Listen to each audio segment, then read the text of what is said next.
Hello everyone, welcome back once again on my channel, Anne's Life in Dubai.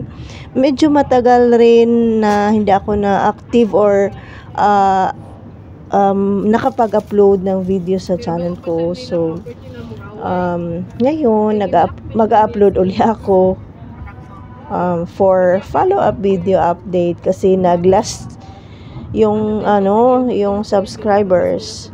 Talagang kapag hindi ka na active, nagle-less talaga siya. So, in YouTube world, minsan di mo siya maasahan or talagang kailangan mo lang update to maintain yung channel mo or for example, yung kailangan andyan lang siya na nakapag-update ka rin, minsan nakakapag-upload ka rin.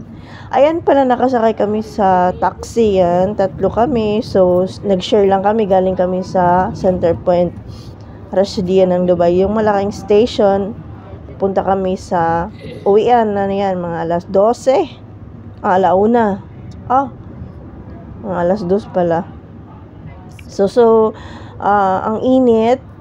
Ang mga 41 degrees siya. Today, mainit siya talaga. But last week, umabot talaga siya ng 45 degrees. So, ngayong tag-init, minsan, mas pipiliin na lang namin mag-taxi. Lalo na yung, for example, kakasahod lang. But after that, we usually, sumasakay kami ng bus kasi mas mura sa bus, 5 dirhams lang. While kapag sa taxi, 20 dirhams each or 15. So, ganun ang range. So, ayan. Highway yan ng papuntang, kasi nakatira kami sa Silicon. So, una, sumakay kami ng train. At usually, may ako dito upload. Pero this time, upload lang ako sa channel ko. Fixed salary or Pinakita ko lang yung dinalaanan namin para sa pag-uwi sa lugar sa Silicon. So sa taxi, mga 20 minutes din siya kasi nakapag-upload ako 10 minutes. Tapos hindi pa kami nakarating. Another 20 minutes. Sa Lulo lang kami. So, total minutes kapag galing kami sa Center Point, siguro mga 20 minutes. Kasi, usually pag morning, dinadaanan kami ni Pastor. Umaalis kami 7:30 tapos dumarating kami, usually ang oras is alas 8 sa umaga doon sa the place where we have the church service. So 30 minutes din siya by car. Medyo malayo-layo rin talaga. Minsan talaga nakapapagod ako sa biyahe at saka lalo na sa tag-init. Kaya okay lang naman pag sa taxi, pero yun na nga, pag kailangan mo mag-budget, hindi pwede yun. Although, mapapagod ka, kung kailangan mo mag-budget, punta sa bus ka na lang talaga. Pero may sitwasyon talaga minsan na magta-taxi kami kasi maraming dala yung isa, or may sakit yung isa. So, iyan, we consider that situation. Ayan.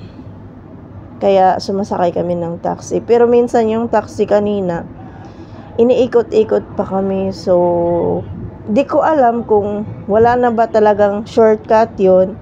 Pero umikot talaga siya. Medyo yung inikutan niya is 2 roundabout. Malayo-layo rin talaga. Parang 5 minutes din yun. So, kaya medyo natagal din. Minsan ganun talaga ang tactics nila para alam mo na, mag-extra bayad ka or instead na ang babayaran mo is like 50 lang or 40 lang. Magiging siya 60, parang ganun. Magiging 60, magiging 55. So, ganun talaga sila. Ayan, tactics na siguro nila yan, pamumuhay nila yan. Kaya, mas mainam na public transportation kasi sila, fixed. na 5 talaga yun. Although mag-tap ka ng null card, kasi ang ginagamit, diba, null card, ang per tap is, ngayon, 20 na siya, 20 dirhams per tap. So, while dati, before April yun, or last year, before April talaga this year, pwede ka pa mag-tap ng 5 dirhams. Pero, dumating yung April, 20 dirhams na talaga. Or dumating yung March, nakalimutan ko lang, basta this year, around March or April, ang tap ng null card is 20 dirhams na ang unang-una. Next is, I think, 30, 50, parang gano'n na siya, pataas na siya. Nakalimutan ko lang, basta ang unang tap is 20 na siya, yung recharge, load recharge. 20 dirhams. So, while dati pwede ka pa mag-tap ng 5 dirhams or 10, hindi na pwede yun. Pero yung pamasahe naman, hindi pa rin nagbabago. Galing doon sa galing kami ng Riga, tapos papunta ng Center Point, 3 dirhams pa rin yun. Dati 3 din talaga yun. So, hindi siya nagtaas, hindi siya tumataas. Yung pag-recharge lang talaga, pag-tap, iyon ang nagtaas. So, kung dati, for example, may laman ako ng 15 dirhams sa card ko or 20, mag-tap ako ng 5.25, mag-tap ako ng 10.30. While ngayon, kung may laman yung null card ko, kanina may laman siya na 35. So, kailangan ko mag-tap kasi para ma-short na rin ako. Ayaw ko rin na ma-short talaga na aabot lang siya ng 15. Ayaw nang ganun. So, nag-additional ako ng 20 kasi yun ang unang tap. So, naging siya 55. Nung pagdating namin ng Center Point, galing Riga, Dubai, tapos Center Point, by train yun, metro, tatawag siya itong metro yung train. So, 3 dirhams lang yun. Yung public transportation talaga, medyo mura. Tapos, pagdating sa bus, kasi medyo malayo-layo na siya, cost of 5 dirhams. So, supposed to be, ang pamasahe is 8, total of 8. 8 lang siya, total.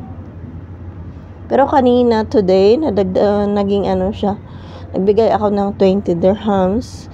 Pero okay na rin yun. Basta bagong sahod, hindi ka pa talaga masyadong higpit. Ganun talaga kung may pera, kung may sahod, kailangan ka talaga mag-manage ng pera mo.